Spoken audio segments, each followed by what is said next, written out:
রেখার মাধ্যমে দুইটি দ্রব্যের উৎপাদনের বিভিন্ন সংমিশ্রণ নির্দেশ করা হয় তাকে উৎপাদন সম্ভাবনা রেখা বলে, যা ইংরেজিতে প্রোডাকশন পসিবিলিটি কার্ভ, যার সংক্ষেপে রূপ আছে পিপিসি। দান যখন 0 পাঠ তখন 50, আবার দান যখন 50 পাঠ তখন 0। এগুলো আপনার মন মতো দিতে পারবেন। দান যখন 0 একক করি, পাঠ কিন্তু তখন 50 একক হয়। কত একক হয়? 50। তাহলে আপনি এই জমিতে এ বিন্দুতে, একটা জমির এ বিন্দুতে আপনি উৎপাদন করতে পারেন, ওখানে কোনো দান উৎপাদন করবেন না, পুরো জমিতে পাঠ করবেন, পাঠ 50 একক হবে। কেমন? আবার আপনি বি বিন্দুতে যদি করতেন যান, তাহলে দান 20 পাবেন, পাঠ 30 পাবেন, তাহলে 50। এখন এর মোট যোগফল যে ওই যোগফলের সমান হইতে পারবে কোনো কথা নাই। এই লাইনের যোগফল ওই লাইনের সমান হইতে পারবে কোনো কথা আছে না। আপনি চাইলে যেমন এটা 25 ওইটা 30 এটা হইতে পারে, যে 25 আর 30 এ 55 হয়ে গেছে, এটা তো কোনো আপত্তি নাই। কেমন? একটা হইলেই হবে। শুধু খেয়াল রাখবেন যেমন এটা ছোট থেকে বড় হয়েছে, ওইটা বড় থেকে ছোট হয়েছে, এইভাবে মেনটেন করলে হবে। তাহলে দাবি বিন্দুতে আমি যদি দান 20 করি কাট হবে 30, সি বিন্দুতে দান যদি 30 করি কাট হবে 20, আর ডি বিন্দুতে দান যদি 50 করি পাঠ উৎপাদন করা যাবে না। তাহলে আমি যে রেখার একটা রেখা হয় এ বিন্দু নতুবা বি বিন্দু নতুবা সি বিন্দু নতুবা ডি বিন্দু, এ সাই বিন্দু যে কোনো বিন্দুতে আমি উৎপাদন করতে পারবো। একইভাবে অন্যান্য বিন্দুও হইতে পারে। আমি এখানে সাই বিন্দু রাখছি, কয় বিন্দু রাখছি? একটা রেখার এ সাই বিন্দুতে আমি উৎপাদন করতে পারবো। এটাকেই যে এই উৎপাদনের এই সংমিশ্রণগুলা যে রেখার মাধ্যমে আমরা উপস্থাপন করব তাকে উৎপাদন সম্ভাবনা রেখা বলবো। ঠিক আছে? আচ্ছা, তাহলে রেখাটা কিভাবে হবে দেখেন, পেন্সিল দিয়ে আঁকবেন সব সময়।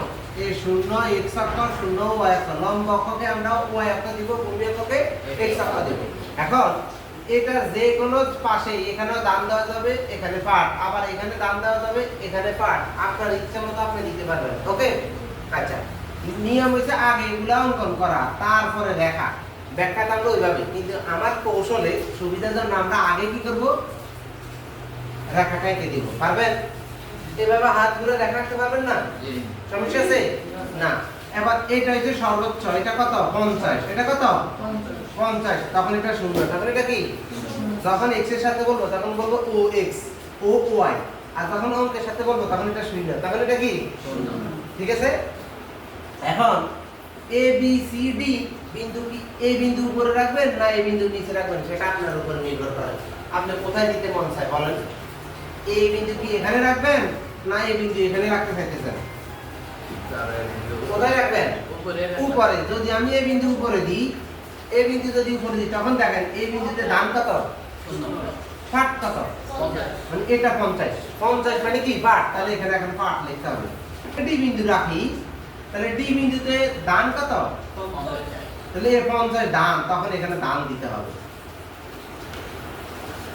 দড়ি কি এবিসিডি দেওয়া যাবে? না। বুঝে আসছে? এটা মেইনটেইন করবেন। তাহলে আমি যেহেতু উপরে এ দিছি, তাহলে এতে এ বিন্দুতে আছে আমার পাঠ 50, মানে এটা পাঠ। এটা পাঠ, দান তখন কত? 0। আবার যদি এখানে 50 দিই সর্বোচ্চটা, এটা হচ্ছে ডি বিন্দু, তখন 50 এ ডি বিন্দুতে দান, দেখেন এটা দান মিলছে নি? এবার দুই লাইন শেষ নেই, মাঝখানে আছে দুই লাইন, দুইটা রেখা কি দেন শুধু 1 2। ওকে?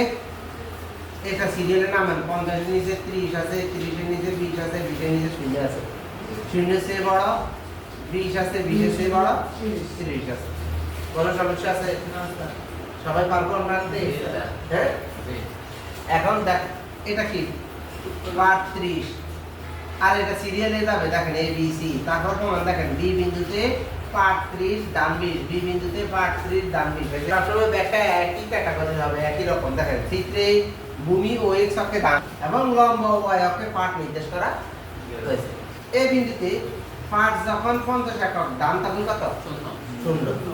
পাঠ যখন 50 একক, দান তখন কত? 0। আবার আপনি যদি তার উল্টো বলেন যে দান যখন 0 একক, পাঠ 50 একক, যার সংমিশ্রণ বিন্দু a নির্দেশ করে, যার সংমিশ্রণ বিন্দু কি নির্দেশ করে? a নির্দেশ করে। দান উৎপাদন বৃদ্ধি করে 20 30 ও 50 করা হলে পাঠ উৎপাদন কমে 30 20 ও 0। দান যখন বাড়াইছে, পাঠ তখন কমে গেছে নি? তাহলে দান যখন বৃদ্ধি করে 20 30 ও 50 করা হয়, পাঠ উৎপাদন তখন কমে 30 20 ও 0 হয়, যাদের সংমিশ্রণ বিন্দু যথাক্রমে বি সি ও ডি হয়। এবার এ কমা B comma c comma D যোগ করি, তাহলে এডি প্রথম বিন্দু আর শেষ বিন্দু এডি উৎপাদন সম্ভাবনা রেখা পাওয়া যায়।